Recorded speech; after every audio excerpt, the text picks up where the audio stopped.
It took God 7 days to create the earth. We will cleanse it in 3. Welcome to my dojo. This is KungFuPizzaPrty, and I'm your host, Brandon Knight. And today I am here to celebrate the 1-year anniversary of this show. We have gone around the sun together, folks. And to celebrate this momentous occasion, I am here to once again review the most downloaded episode of 2024, 3 the Hard Way, starring Jim Brown, Fred the Hammer Williamson, and Jim Kelly. So for those of you dropping in for the very first time, welcome. How you doing? Here on KungFuPizzaPrty, I seek to deliver high-flying action in 30 minutes or less and serve up some wisdom one slice at a time. But you may be thinking, what else could you possibly say, Brandon, about 3 the Hard Way? Well, I'm glad you asked, because I thought about that myself and then realized that there is plenty of things that I did not talk about in my last review. The last time I talked about this show was back in November, and I really focused on the heroes of this movie.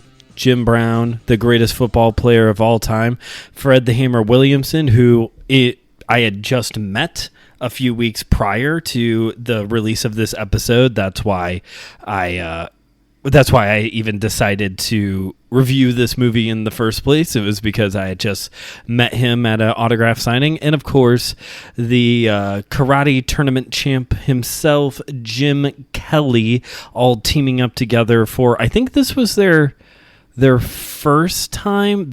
All 3 of them teamed up together, I think, in 4 different movies. 1 Down, 2 to Go is like the direct sequel. But between them and the actual like storyline of this movie, that was basically the focus of last year's review. And truly a sleeper hit. I did not anticipate the sheer amount of downloads that came from the review of that movie. I like this movie. It is my favorite blaxploitation film to date, and was the first one that I reviewed here on the show.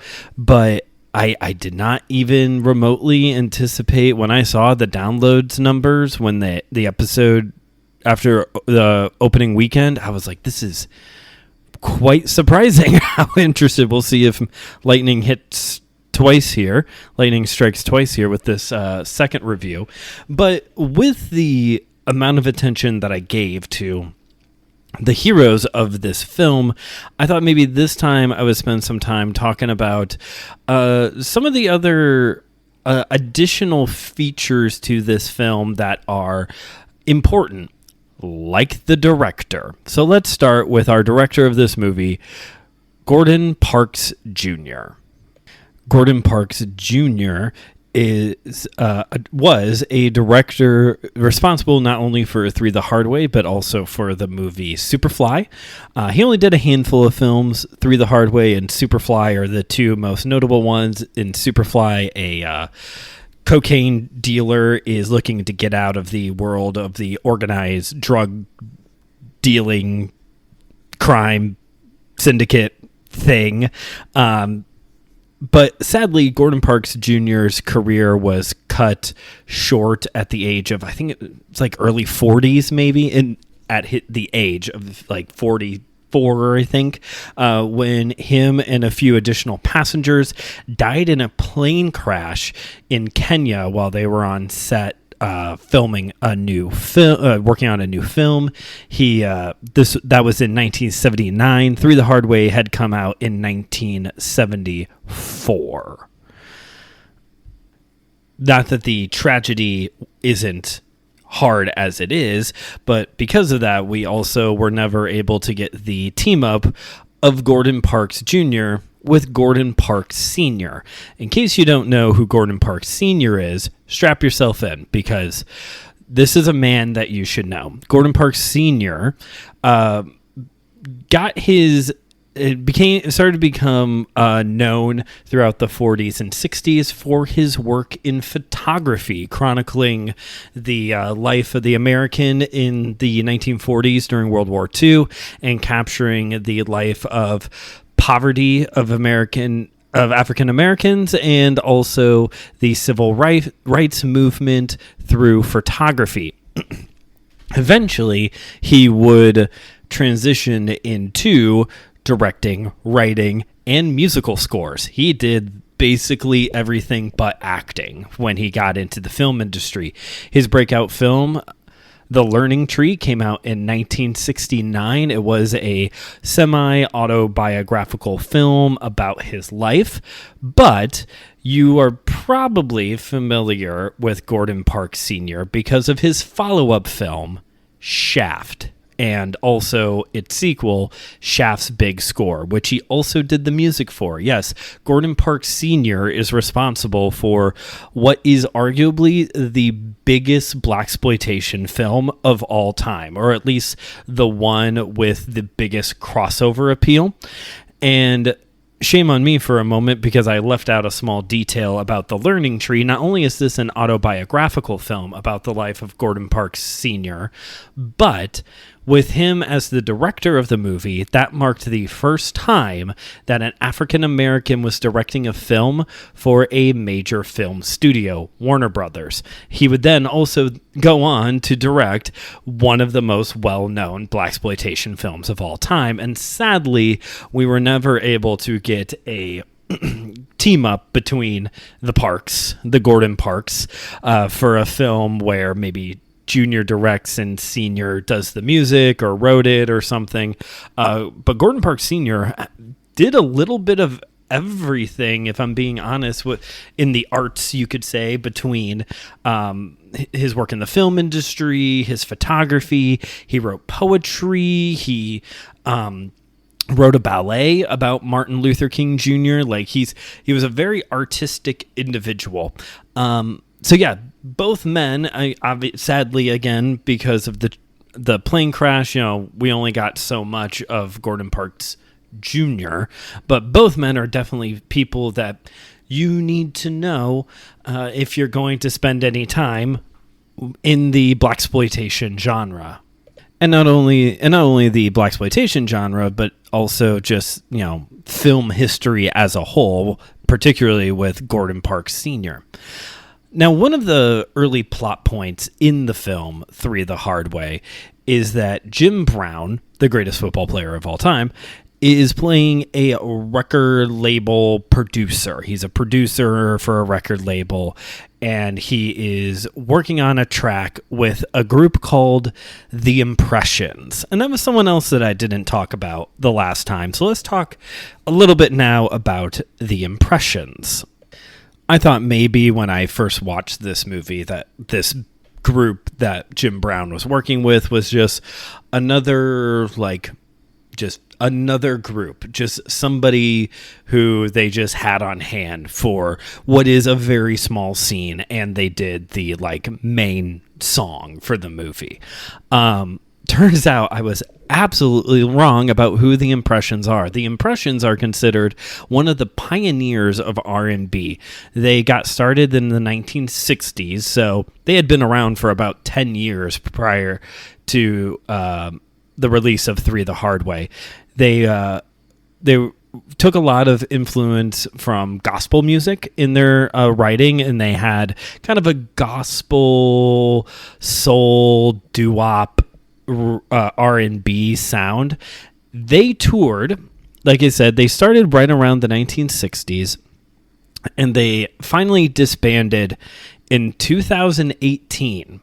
They were one of the longest running performers out there. It was almost 60 years out performing, and they had a lot of different band members. Sure, I mean, that happens to a lot of groups that are touring for a long period of time. Look at the Beach Boys, for example, or maybe not. Don't look at the Beach Boys. With Mike Loving in charge of it, don't look at the Beach Boys. But not only are they one of the longest running groups, they are the Rock and Roll Hall of Fame inductees, Grammy Hall of Fame inductees, and are most well known for their song People Get Ready. That was one of their biggest chart-topping tracks. So Good to know that there's probably plenty of music out there. Maybe next time I go to a record store, I will be honest, that kind of category of music is not really my thing, not really my style, other than Usher's Yeah. Like, I don't... Is that Usher? That's Usher, right? Yes, other than Usher's Yeah, which is one of those songs that can summon an entire generation. There's R&B was just has never really been my thing. But you know what? Maybe next time I hit up the record store, I'll go over there and I'll just see. And if I find any of the impressions, I'll pick it up, start expanding my listening a little bit. What do I listen to on vinyl? And I'm glad you asked, because everybody wants to know what a pretentious white man is listening to on vinyl. A lot of pop punk. I like my Billy Joel on vinyl. I really like Bobby Darin. He's my crooner swinger guy of choice, and quite a bit 60s pop. So the Monkees in particular, some Beatles, Beach Boys. And then my wife is working on getting all the Taylor Swift vinyls, or all the Taylor Swift projects on vinyl. And I think she has a Panic at the Disco. She's got Death of a Bachelor as well. So someday I'm looking forward to the day when I can buy my son his first vinyl. But back to Kung Fu movies and combat, that you're not here for music. If you are, though, you should go listen to Some Joyful Noise, which is also a show here on the Anazao Ministries Podcast Network. Free plug. So that is some of the historical things about Three the Hard Way that got left off the last review, and I'm glad that I spent some time digging into those things, because I didn't know all that about Gordon Parks Jr. and Sr., and I definitely didn't know that the impressions were a big deal. So, you know, learning and growing. This isn't the first time I've watched this movie. Watching this movie for the first time I reviewed it wasn't the first time I watched this movie. So still just learning and growing. Now, if you have not seen this movie, I'm sorry to say that I don't know where you can stream it, because I just own a copy of it. That's how much I like this movie. But because, again, if you're new around here, I don't really do star ratings or anything like that. If you're interested in that, check out the show. Has a page on has a profile on Letterboxd, KungFuPizzaPrty, if you're into more of like the detailed 5-star review kind of thing. But I measure it more off of, would I watch it again, and would I buy a physical media copy of it? And I would, and I do, and I have it. I've had it for a while now. But one thing that this go around, as I'm kind of like sitting with the movie, watching it again, like I said last time, I spent a lot of time focusing on the heroes, because they're just so dang cool. They are cool heroes. That is one reason why I like blaxploitation films. I just find the leading men and women to be so dang cool. But this time, I wanted to take a moment to think about the bad guys.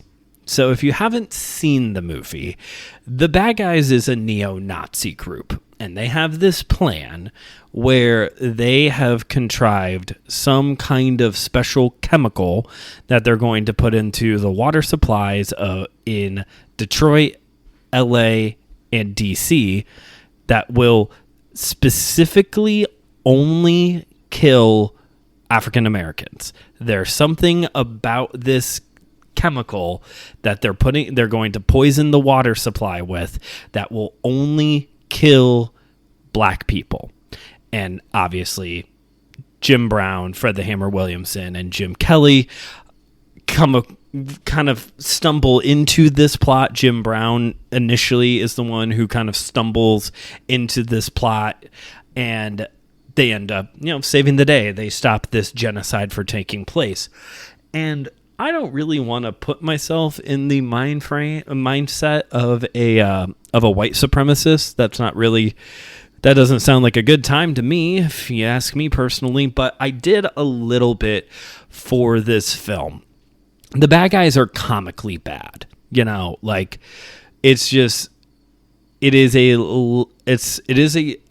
I would say, as a non-white supremacists, a stereotypical depiction of white people. But the shoe does fit, given who they are trying to depict here. It is far better than in Black Belt Jones, the mafia, who are the bad guys in that movie. They are just very stereotypical. It's a me, Mario. Just very stereotypical. One of them goes, Mamma Mia, at one point. It is very stereotypical comedic, Italian portrayal there. But with this movie, and its antagonist being this white supremacist neo-Nazi group, which are all things that we are still dealing with today, sadly. This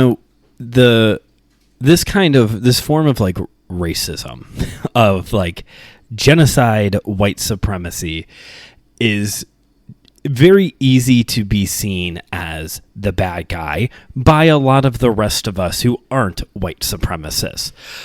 But I just wanted to sit in it for a moment when I rewatched the film this time, because something that never really stood out to me any other time I had watched this was the fact that this was being treated, this potential genocide of African Americans in 3 major cities. This was being treated by the bad guys as a major good historical event. That quote that I opened today's show with, that is something that the bad guy says at one point, that God created the world in 7 days, we will cleanse it in 3. And it's very much when he said the line, it stuck with me. It kind of reminded me a little bit, as we are nearing spooky season, of Dr. Frankenstein, the famous line that they had to censor out of the original Frankenstein movie of, now I know what it feels like to dabble in God's domain, or whatever, of just there's a little bit of a, I probably even shouldn't say a little bit. There's a God complex, not necessarily a Messiah complex there. Maybe a little bit for fellow white supremacists, but there's a God complex there of I am dabbling in God's domain. He created everything, but I am going to cleanse it in a shorter amount of time than it took him to create everything. That, my friend, is some brass cojones to think that you can do something like that. And it just all the conversations that the main bad guy has with his mad scientist guy who's come up with this chemical, is that they have this back and forth at one point where the scientist is you brought me in because you wanted to do something historical, something that history books would retell for generations. You're not going to let some guy, honestly, in the dialogue of the movie, he probably said savage. That is a word that the bad guys use frequently, along with another one that I'm not allowed to say. But they use the word savage a lot to describe African Americans. You're not going to let some savage keep you from, doing this historical act. And again, not the idea that this historical act is horrible is not even remotely what any of this means. It is historically it is being seen by the bad guys as this historically good thing. This is a bad thing that we have to remove, and we have figured out the way to do it. And it's just fascinating to, again, I didn't want to spend a lot of time trying to put myself in this mind frame, because obviously I don't agree with it whatsoever. But it's just kind of fascinating to think about, there are people who legitimately see something like this as the greater good. It is a righteous thing in their mind to commit genocide against people. Not not just purely, like, I think maybe like a lot of the henchmen in Three the Hard Way are more of the stereotypical backwood Hicks neo-Nazi kind of people that you would maybe think of. Like, it's a little bit more the henchmen, the grunt guys. They're a little bit more stereotypical. Whereas the main bad guy and his, like, second in command, the scientist, is this very, like, prim and proper. Like, obviously, to have some kind of mentality like this, you have to have a lot of hate in your heart, but they're not, like, fueled with rage like you may see in clips of protests nowadays. They're very, like, pip pip cheerio, like, just very, like, prim and proper, collected, put together, not necessarily like, yeah, there's like this kind of Nazi looking flag sitting behind him, but there's not anything in appearance that would necessarily make you think, oh, that guy's a flaming racist. What do you know? And my time's starting to run out, so I need to wrap this up because obviously I'm going somewhere with all of this. But it's just, so I think that was another factor of, like, it's not like that. I guess racists come in all shapes and sizes. I don't know if that's the moral, but maybe partially. But there's just something about that portrayal of the bad guy, of not being just like a purely hate-driven individual, but someone who's just like positionally elevated. Maybe that's what it is. It's like the bad guy isn't like this rage, I just hate black people, as much as he is, in his mind, black people are beneath him. There's a pride element. There is a element of, I am better than everyone else, and these people are such a scourge on society. We need to eliminate them, period. And obviously, all of this ties in greatly to current real-world events of the issues going on in Israel and Palestine. And yeah, nobody is listening to Kung Fu Pizza Party to get my take on geopolitics, because that is a complicated thing that even I am not well-versed enough to really weigh in on, other than genocide is bad. Israel should not be allowed to starve Palestinians to death. They should not be allowed to bomb hospitals and then re-bomb them to make sure it's caught by the local news. Like, it's this. I'm not trying to say his name incorrectly. I just have never been able to say his name incorrectly. With Netanyahu, it's kind of this, like, a little bit of both. Honestly, it is that hate-driven racism, but it is also that, like, pride ego racism of, we're just better and we're just going to take what is ours. And that's just wrong. And nobody's really looking to me for the solution, because I don't really have the solution in the first place, other than just making it clear that I don't support what Israel is doing, and I think people shouldn't be. And maybe for some of you listening, because I know Kung Fu Pizza Party is on a Christian podcast network, and so I know that there's a lot of listeners out there who are Christians who may agree with me, but there's also plenty of people out there who have come across this show because they like Kung Fu movie, martial art media, and so they get this chance to just hear me geek out about stuff, and that's fine. And maybe for those of you in that group, me saying, hey, we shouldn't be supporting Israel is, like, not that shocking. Like, that's not that, should not be something that needs to be said. But in the Christian community, and not all Christians think this way, but in the Christian community, basically Israel's allowed to do whatever they want in a lot of those people's minds. Like, it is their God-given right to destroy the Palestinians, and that's not only evil, that's completely misunderstanding what the Bible has to say about Israel and the kingdom of God as it is now under Jesus.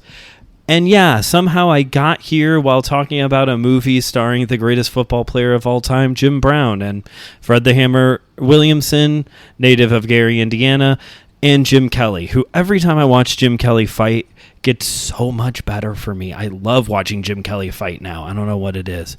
But yeah, happy 1 year anniversary. Talked a lot about genocide and racism on this episode for the 1 year anniversary.